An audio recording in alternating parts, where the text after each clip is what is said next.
नमस्कार। चलिए आज बात करते हैं बेलपुर गांव की एक ऐसी कहानी की जहां गुजरा हुआ कल आज भी सांस लेता है। एक कहानी जो त्रासदी और बदले की है। यही सवाल है जो बेलपुर की इस कहानी के दिल में बसा है। ये गांव दिन में तो किसी भी आम गांव जैसा ही लगता है, लेकिन जैसे ही रात होती है ये अपने अंदर दफन एक बहुत ही खौफनाक राज को बाहर ले आता है। तो चलिए इस कहानी में और गहरे उतरते हैं। देखिए, इसकी शुरुआत किसी इंसान से नहीं बल्कि एक रूह से होती है। एक ऐसी कहानी जो पूरे गांव को आज भी सोने नहीं देती। और ये जो साया है ना, ये कोई सुनी सुनाई बात नहीं है। ये उस गहरे दर्द का रोज का एहसास है जिसने उस जमीन को मानो हमेशा के लिए जकड़ लिया है। लेकिन उस साये के पीछे का सच जानने के लिए हमें उस औरत की कहानी को समझना होगा। तो चलिए थोड़ा पीछे चलते हैं, उसकी खामोश तकलीफों से भरी जिंदगी की तरफ। उसका पति था रघुवीर और उसके घर में अंजलि की जिंदगी का मतलब बस क्रूरता और गुलामी था। और ये शादी के पहले दिन से ही शुरू हो गया था।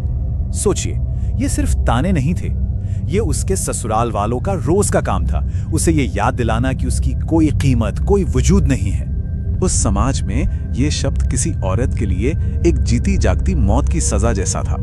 एक ऐसा दाग जो एक पत्नी और एक औरत के तौर पर उसकी पहचान ही मिटा देता था।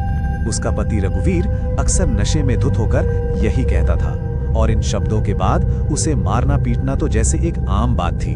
5 साल के इस जुल्म के बाद उसकी जिंदगी में एक ऐसा मोड़ आया जिसे एक आशीर्वाद होना चाहिए था, पर अफसोस वही उसकी दर्दनाक किस्मत का आखिरी पन्ना बन गया।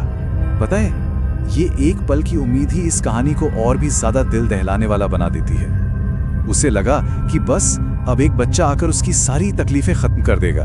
लेकिन उसके परिवार की सोच उतनी ही जल्दी सामने आ गई जितनी कि वो क्रूर थी।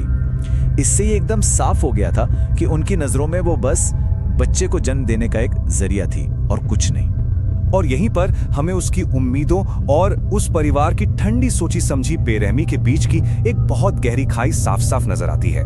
प्रेगनेंसी उसके लिए कोई राहत नहीं लाई, बल्कि उसे और भी ज्यादा नजरअंदाज किया जाने लगा। डॉक्टर ने भी उसकी बिगड़ती सेहत को लेकर चेतावनी दी थी। और फिर एक दिन वो आखिरी जानलेवा टकराव हुआ। ठंडे खाने को लेकर पति का ये गुस्सा महज गुस्सा नहीं था, ये वो चिंगारी थी जिसने अंजलि की जिंदगी का दिया हमेशा हमेशा के लिए बुझा दिया। इसके बाद जो हुआ वो एक सोची समझी वहशी हिंसा थी। एक ऐसा खौफनाक मंजर जिसे उसके अपने ही परिवार ने चुपचाप खड़े होकर देखा। किसी ने उसे नहीं बचाया। और फिर उस कमरे में एक जानलेवा सन्नाटा पसर गया। उसकी सास के ये शब्द किसी दुख से नहीं बल्कि अपने गुनाह को छुपाने की ठंडी साजिश से निकले थे। अंजलि को घर के पीछे खेत में एक गुमनाम कब्र में दफना दिया गया। लेकिन कहानी यहाँ खत्म नहीं हुई। हत्या के ठीक 3 दिन बाद उसी घर में एक नए खौफ ने दस्तक दी।